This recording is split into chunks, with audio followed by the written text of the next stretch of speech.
Bonjour. Donc, ce sous-chapitre concerne les foyers et l'émergence. On va commencer tout d'abord par définir les foyers. Commençons par le foyer image.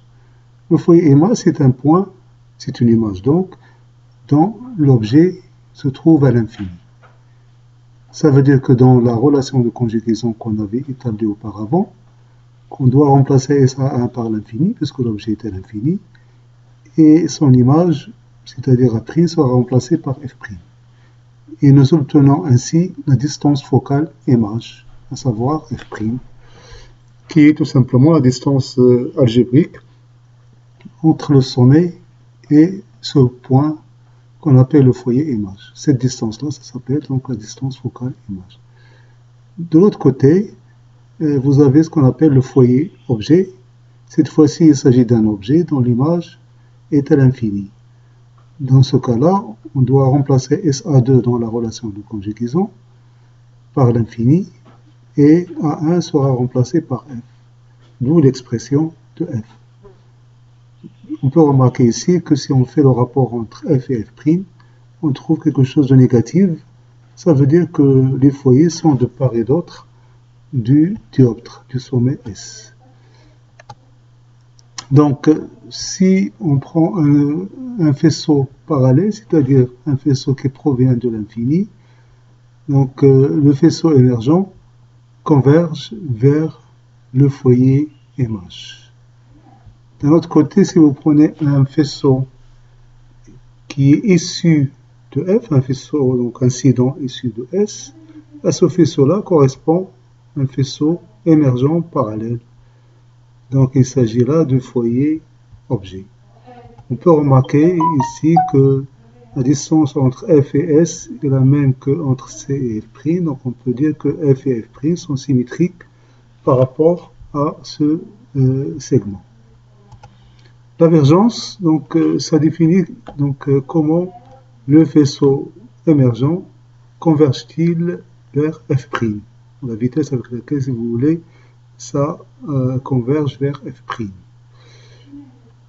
Donc tout d'abord, si le foyer image F' d'un dioptre est réel, c'est-à-dire que vous avez la distance SF' qui est positive, qui est au-delà de S, tous les rayons incidents, d'accord, par axiaux parallèles à l'axe convergent, après passage bien sûr de dioptre, en F'.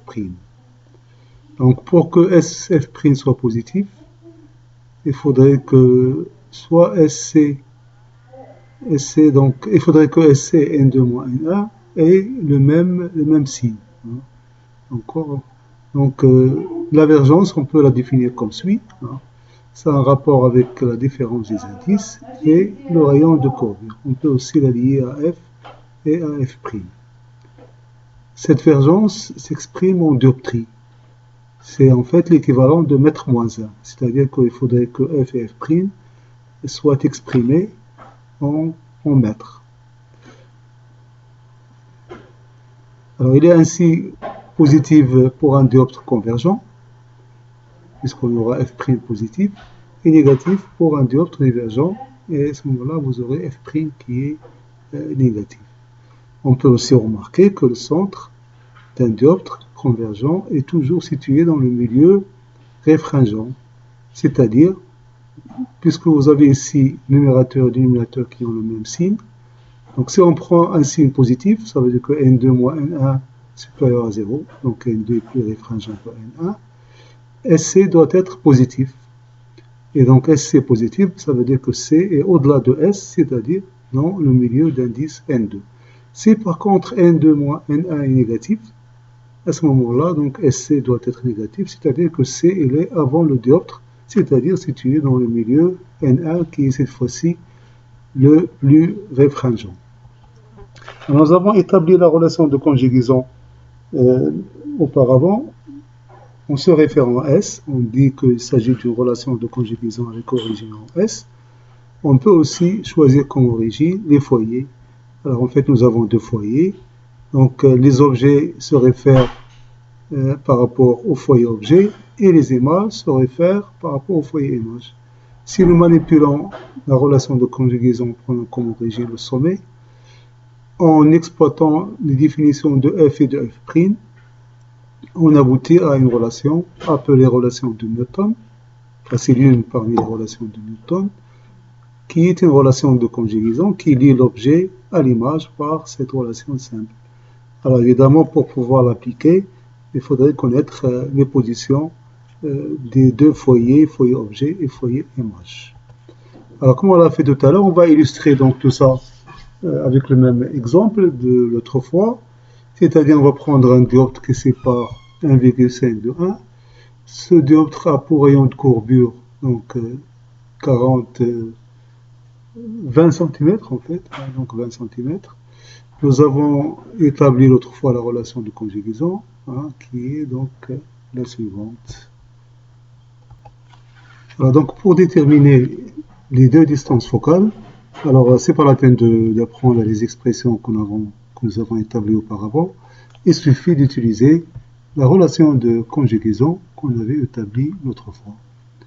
Donc f', c'est tout simplement une image dont l'objet est à l'infini, ça veut dire qu'on doit remplacer dans cette relation SA par l'infini.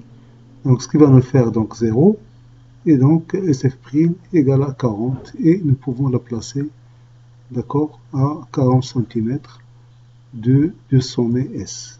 Alors évidemment c'est positif, donc c'est à droite. De même pour le foyer objet, c'est un objet dont l'image est à l'infini. Donc cette fois-ci c'est SA' et doit être remplacé par l'infini, donc ça va être 0. Et on peut déduire que SF égale à moins 60, donc il est à 60 cm du sommet, et comme vous avez un signe moins, donc il est à gauche. Et on peut, dans la même occasion, calculer la divergence, qui est donc 1 sur f', parce que le milieu d'arrivée c'est 1, f' c'est la foyer et la distance focale image. Sinon on pourra prendre moins 1,5, donc le milieu de départ, mais cette fois-ci avec f. Et on trouvera qu'en valeur 2,5 dioptries, d'accord, ça suppose bien sûr qu'on utilise f et f' en mètres. C'est-à-dire que la dioptrie, c'est tout simplement mètre moins 1.